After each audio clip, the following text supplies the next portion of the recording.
as Dr. Kaminsky said, I've been working with her on to develop an online course for undergraduate physics professors to teach, so that they can then teach that information to their students. The reason why is that LIGO has presented one of the biggest breakthroughs in physics in the past couple years. A laser interferometer gravitational wave observatory is the first device to ever detect gravitational waves. It's a phenomenon that Einstein predicted way back in the early 20th century, but had never been successfully observed until now. So far, LIGO has only detected two events, but two confirmed events because statistical significance, and unique. And both events were collisions between the most massive objects in the universe, black holes and neutron stars. But it's still incredible that we have detected something that we've never detected before using a completely unique system that took a lot of time and money to build, because LIGO itself is basically a giant L in the middle of Louisiana with arms 4 kilometers long. And I'll explain how that detects gravitational waves in a minute. So, to start, this isn't the first online course ever to teach people about LIGO. There were two that already existed that we were using as the basis. It's just for the stuff that I'm adding on along with that. The original course from 2015 was just explaining all the physics of gravitational waves and also electromagnetic waves, because that's going to be the way we detect them. The second course explains how, because gravitational waves cause perturbations in the space-time continuum, that will change the distance and speed of an electromagnetic wave as it passes through a gravitational wave, changing the path. And so what that means is that you can take a laser beam, split it in two, and reflect it back, and if a gravitational wave passes by, the distance those two beams travel will be different. So when they combine, you can look at the interference pattern that they form and tell that, whether a gravitational wave has come by. And what I am adding on to this course is an overview of the 6 classical tests of general relativity. Basically, the 6 biggest predictions that Einstein made that were tested throughout the 20th century, and one of which was only confirmed this century. That showed how the general theory of relativity became so prominent and such a successful theory, such a big foundation of modern physics. The first classical test was the perihelion shift of the orbit of Mercury. Whereas Newton and Kepler predicted that all the orbits of the planets were stationary ellipses, Mercury's orbit was seen to have the perihelion would itself appear to rotate around the sun in what's called the perihelion precession. What Einstein was able to find an explanation for this when he noted. I trip over my words. I'm sorry. And determined that the position and that because its velocity can't go faster than the speed of light, and there must be a cap to the effective potential and the position of an object. And an object's orbital radius would rock back and forth in this trough, which would result in the ellipse changing shape. And here is and because it's a course, there has to be homework problems. And so here is the first homework problem where students, it's going to be professors, but I'll say students, can go through the entire derivation of the perihelion shift, if that Einstein did, and determine exactly how much Mercury's perihelion is shifting with each orbit. And the same derivation can be done to determine for every planet, but Mercury is the only one we can see with the naked eye. The second test was the this was the experiment performed by Arthur Eddington in 1919, where Einstein had predicted that that gravity would cause a shift. It would bend light as it passed by, effectively changing the position of a star in the sky. Newton had also predicted this, and Einstein confirmed that with his own calculations in 1811. But when he finished his theory of general relativity in 1916, he had a new calculation that was twice as large, and so Eddington conceived an experiment where he would measure the positions of stars behind the sun during a solar eclipse, and compare their positions to where they were normally in the night sky, and see whether Einstein or Newton's prediction was more accurate.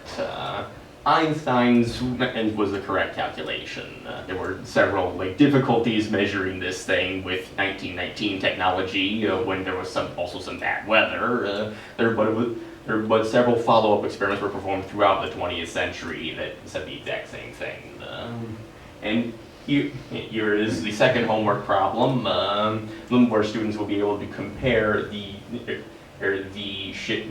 light deflection of Newton's prediction versus Einstein's final prediction. It's undergraduate level math. The third test was very similar, where Erwin Shapiro took Einstein's formulas and determined that the velocity of light would change as it passed through a strong gravitational field. And so we performed an experiment similar to Eddington's, though it was much easier to do so. He took the haystack tower at MIT and used it to reflect radio waves off of Venus while it was on the opposite side of the sun from the Earth. And compared that to how fast the light should be versus how quickly it actually did return, and it returned at exactly the value he had predicted. He continued for the experiment for decades later, and it only got more and more precise, getting closer to his calculated value. The experiment was even repeated with the Viking probes on Mars, and later the Cassini probe at Saturn, and every single one proved Einstein's prediction correct. Here's a problem where the students can work through the calculation of the time delay of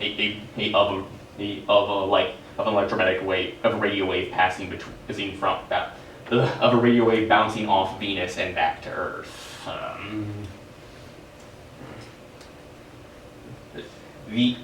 The fourth test was devised by Baron Lorenz von Ettus, and was conducted long before the rest of these, but is still vital to general relativity. One of the most important facts in physics is known as the weak equivalence principle, which as named by Einstein, where basically says that mass is the same no matter how you measure it or what you use it to calculate. Which was originally codified by Newton and theorized by Galileo.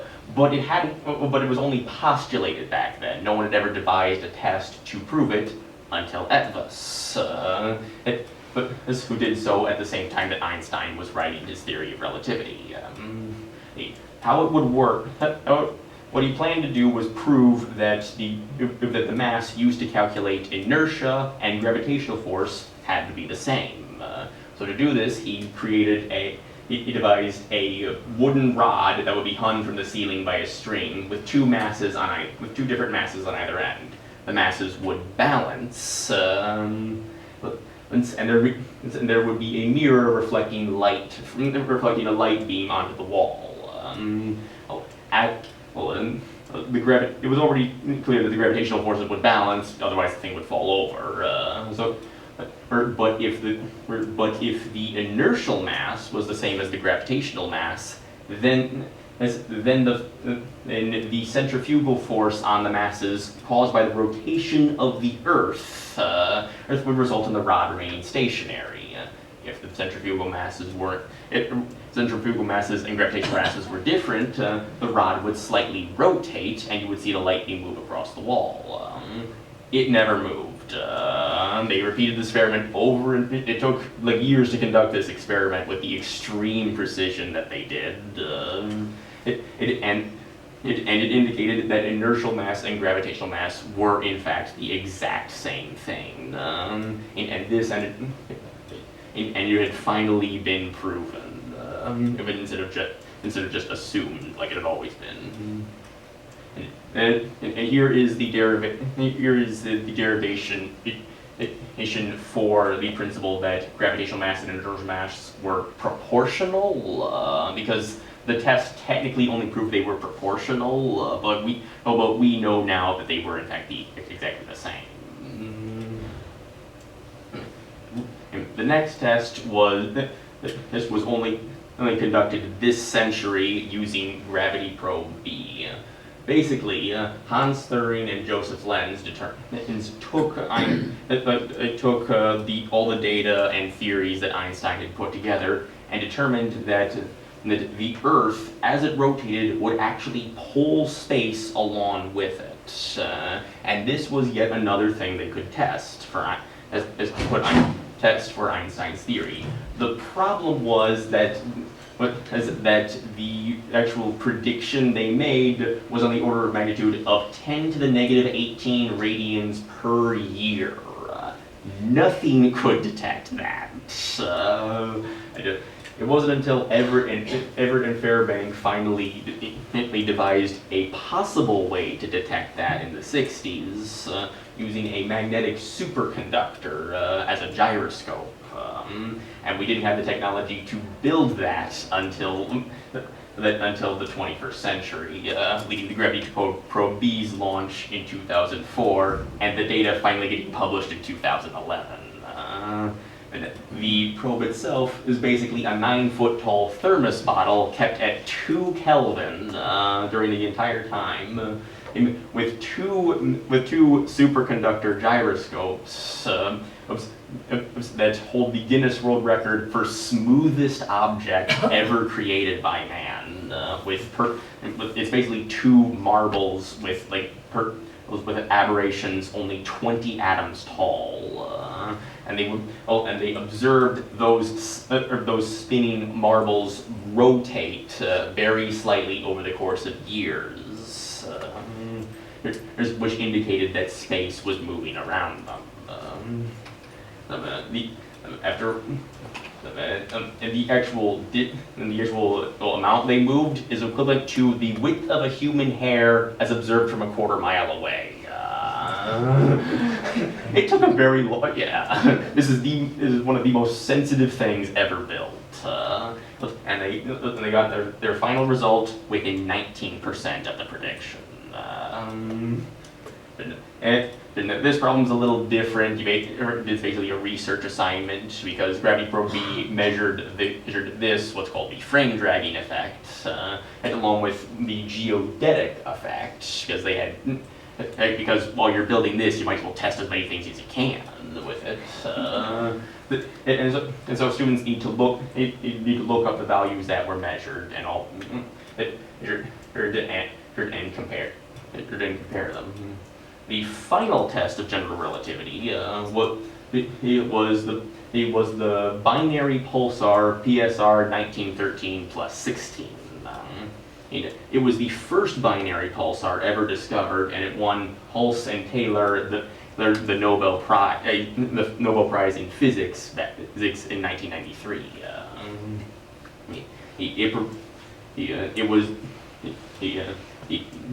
They were able to determine it was a binary pulsar because they saw the regularity would slightly shift, the regularity in receiving the pulses would slightly shift, and they concluded it had to be caused by the Doppler effect from a second neutron star right next to it. And this presented before LIGO, this was the closest observation we had gotten to gravitational waves. Because while we couldn't detect them, this is the one system where they would have. This was the one system in the universe we had discovered where they would actually have an observable effect.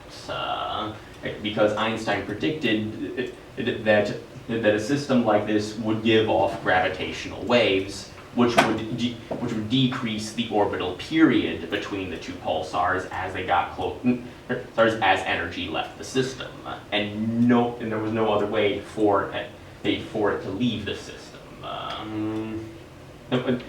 And we saw that they were getting closer together at the exact rate Einstein predicted, and there was no other way for energy to be leaving the system, so it had to be gravitational waves. And here is a way, and here is the derivation Einstein went through to determine the rate at which they were coming together. And those are the 6 classical tests of general relativity that led to it being considered gospel among physicists until this led to the goal of creating LIGO to prove the final prediction that had not been successfully measured.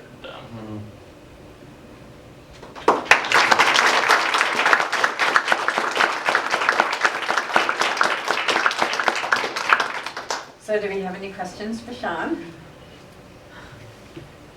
Well,